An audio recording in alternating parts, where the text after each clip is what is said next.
नमस्कार माझ्या सर्वांना, मी शिवानी. गावाकडच्या स्वादमध्ये आपलं खूप खूप मनापासून स्वागत आहे. तर आज मी तुमच्यासोबत शेअर करत आहे सांबार वडीची रेसिपी, ज्याला आपण पुळाची वडी आणि कोथिंबीर वडीसुद्धा म्हणतो.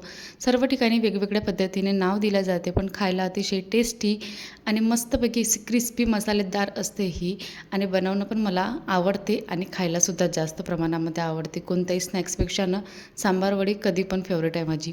चला तर सुरू करूया आजची रेसिपी. त्यासाठी मी 1 कप मैदा व सोबतच अर्धा कप बेसन घेतलेला आहे एका भांड्यात. त्यामध्ये 1 चम्मच तिखट, सोबतच चवीनुसार मीठ व थोडीशी हळद घालून त्यामध्ये एखाद्या चम्मचच्या जवळपास अजवाईन हातावर थोडंसं मळून टाकलेलं आहे. तर याला क्रिस्पी येण्यासाठी, सांबार वडी आपली क्रिस्पी होण्यासाठी आपल्याला यामध्ये गरम 2 ते 3 चम्मच तेल टाकायचं आहे. पूर्ण मैद्याला लावून घ्यायचं छानपैकी, आणि नंतर थोडं थोडं करून पाणी टाकायचं आहे. खूप जास्त असा सॉफ्ट डो तयार करायचा नाही, थोडासा हलकासा हार्डच असतो हा डो.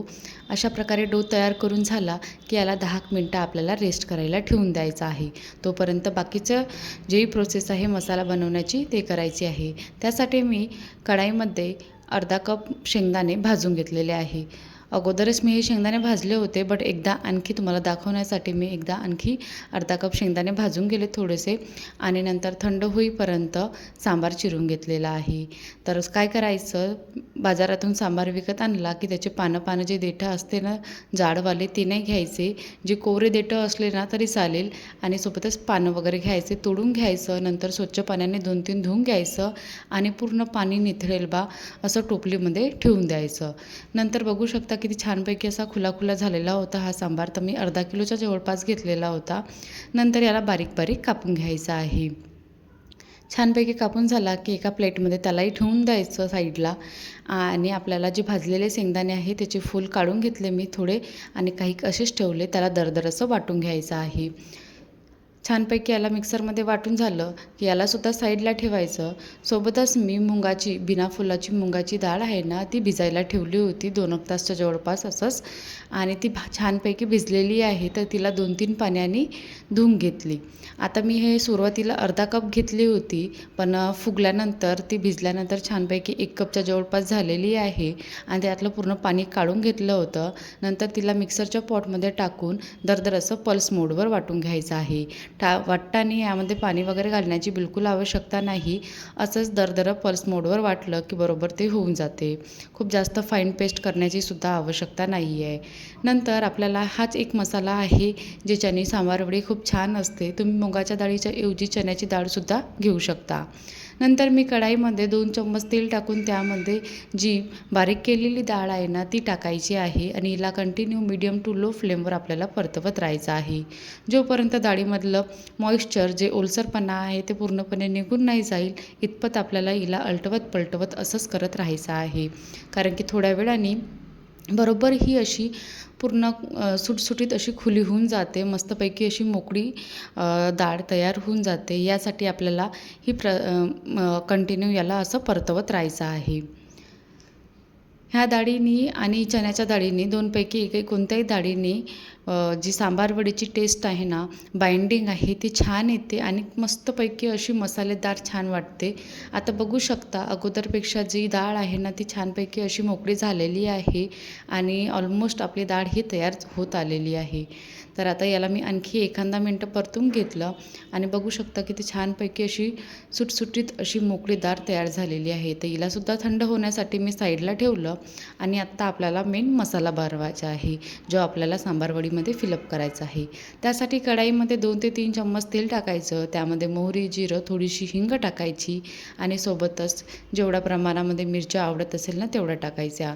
4-5 मिरच्या मी बारीक करून टाकलेल्या चिरल्या, आणि त्या टाकल्या. सोबतच त्यामध्ये एक मसाला टाकला ज्याच्याने आणखी छान टेस्ट येते. त्या मसाल्यामध्ये थोडंसं धनिया, जिरं आणि सोप हे दरदर असं वाटून घेतलं होतं, आणि त्यालासुद्धा टाकलं. त्याच्याने आणखी छान वाटते सांबार वडी. आणि नंतर बारीक चिरलेला एक कांदा, सोबतच पालेकांदा होता माझ्याकडे, तोसुद्धा टाकलेला आहे. असेल तर टाकायचा, नाही तर त्याला स्किप करून घ्यायचा. आता हे सगळं छानपैकी असं मऊसर होईल इतपत आपल्याला याला शिजवून घ्यायचं आहे. नंतर त्यामध्ये मसाले टाकायचे, जसं हळद पावडर टाकायची, जिरा पावडर टाकायचं, धनिया पावडर टाकायचं, आमचूर पावडर टाकायचं व चवीनुसार मीठ टाकायचं. तुम्हाला आणखी स्पायसी आवडत असेल तर यामध्ये अर्धा चमचच्या जवळपास तिखटसुद्धा टाकू शकता. सोबतच मी यामध्ये खसखस टाकलेली आहे 1 चम्मच. तिलासुद्धा छानपैकी असं तेलामध्ये वगैरे मसाल्यासोबत शिजवून घ्यायचं आहे.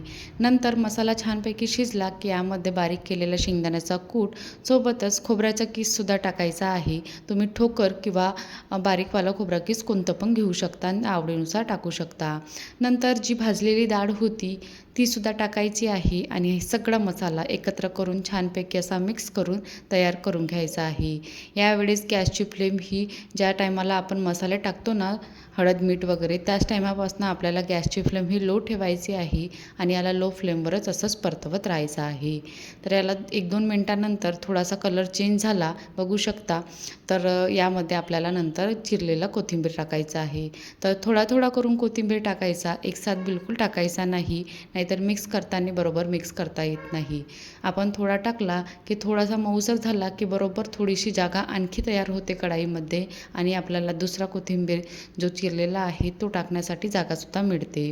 म्हणून थोडं करून टाकायचं आणि मसाल्यामध्ये मिक्स करत राहायचं.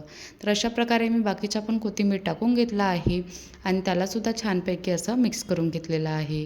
तर याला आपल्याला झाकून 2 ते 3 मिनटं आपल्याला असंच झाकून थोडंसं लो फ्लेमवर शिजू द्यायचं आहे. म्हणजे सांबाराच्या ज्याही दंटल वगैरे असेल छोट्या-मोठ्या ज्याही त्या थोड्याशा छानपैकी अशा मुरून जाईल बा, म्हणजे छानपैकी अशा शिजल्या जाईल बा आणि जो बनवलेला मसाला आहे तो पण छानपैकी असा शिजल्यासारखं, मुरल्यासारखं होऊन जाईल बा, यासाठी आपल्याला झाकून 1-2 मिनटं शिजवून घ्यायचं होतं फक्त. आत्ता मसाला तयार झालेला आहे बघू शकता छानपैकी असा. खूप जास्त वेळपर्यंत 10-15 मिनटं वगैरे नाही ठेवायचं, फक्त 2 ते 3 मिनटंच ठेवायचा आणि मसाला तयार होऊन जाते.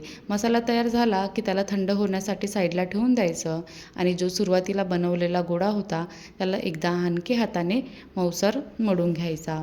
आता बघू शकता अगोदरपेक्षा जो गोळा आहे तो थोडासा लूज झालेला आहे हलकासा, बट आपल्याला थोडा टाईटच पाहिजे होता, बट आता हा झालेला आहे तर मग त्यात काही करू शकत नाही.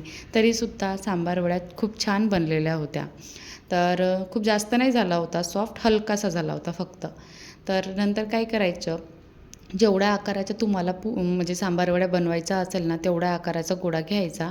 तर मी मीडियम जेवढी पोळी लाटतो ना आपण, म्हणजे पुरी तेवढ्या आकाराचा गोळा घेतलेला होता. त्याला छानपैकी अशा पातळसर लाटून घ्यायचा. बघू शकता इतपत पातळ लाटायचा आहे. थोडासा लांबटच लाटायचा, जेणेकरून आपल्याला बरोबर शेप देता येईल. नंतर त्यामध्ये आपल्याला मसाला फिलअप करून घ्यायचा आहे. अगदी विचोबीच याला मसाला फिलअप करायचा.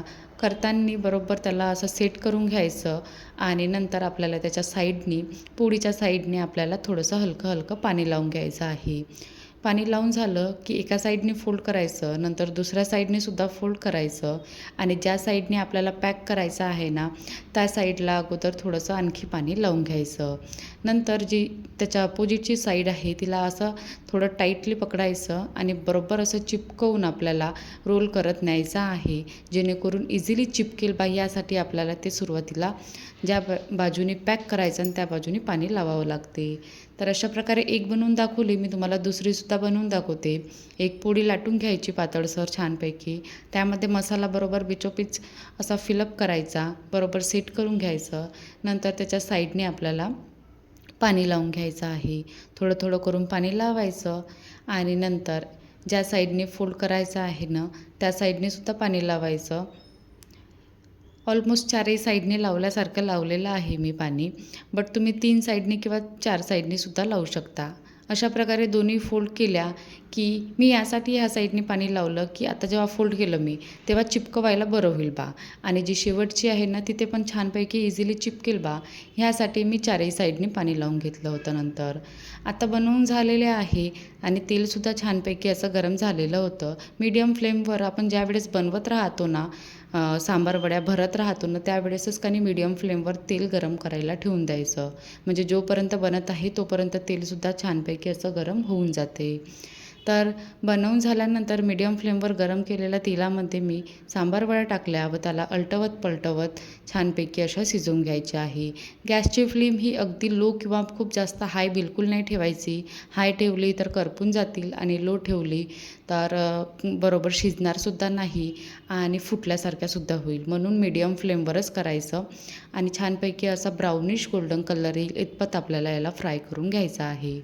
तर आता ऑलमोस्ट झालेल्याच आहे, तर मी याला काढून घेतलं आणि बाकीच्या पण तशाच फ्राय करून घ्यायच्या आहे.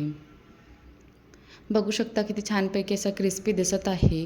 तर झाल्यासुद्धा होत्या चांगल्या, असं नाही की दाखवण्यासाठी वगैरे, बट खाल्ल्यानंतर ना अतिशय भारी वाटल्या. नेहमी आमच्याकडे डाळ वगैरे टाकल्या नाही जात, बट ह्यावेळेस मी डाळ टाकून बनवून बघितलं.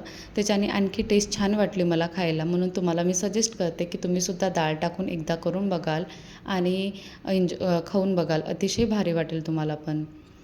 तर अशा प्रकारे ह्या मी बाकीच्या पण फ्राय करून घेतलेल्या आहे. आणि सुरुवातीला ज्यावेळेस आपण लगेच टाकतो ना, त्यावेळेस त्याला बिलकुल हलवायचं नाही आणि हलवायची गरज पण पडली तर छोट्या चमच्याने हलवायचं सुरुवातीला आणि नंतर वाटलंच तर बरोबर त्या सेट झाल्या की तुम्ही मोठ्या चमच्याने किंवा झाऱ्याने वगैरे त्याला बरोबर हलवू शकता. तर अशा प्रकारे बाकीच्या पण मी फ्राय करून घेतलेल्या आहे. तुम्हाला ह्या कढीसोबत, चटणीसोबत किंवा मिरच्यासोबत ज्याच्यासोबत पण आवडत असेल ना, त्याच्यासोबत तुम्ही खाऊन एन्जॉय करू शकता. आता आमच्याकडे कढी वगैरे आवडत नाही याच्यासोबत, कारण की ह्या सांबार वड्या खायला अशाच आवडतात. सोबतच फक्त मिरची आवडते आणि बस झालं. मिरची आणि सांबार वडी, एका हातात मिरची, एका हातात सांबार वडी, बस एवढंच पाहिजे. कढी वगैरे आवडत नाही तेवढं, म्हणजे खायला याच्यासोबत. आणि अशा प्रकारे ही रेसिपी तयार झालेली आहे. तुम्हाला आवडत असेल तर तुम्ही बनवून तुम्ही एन्जॉय करून खाऊ शकता.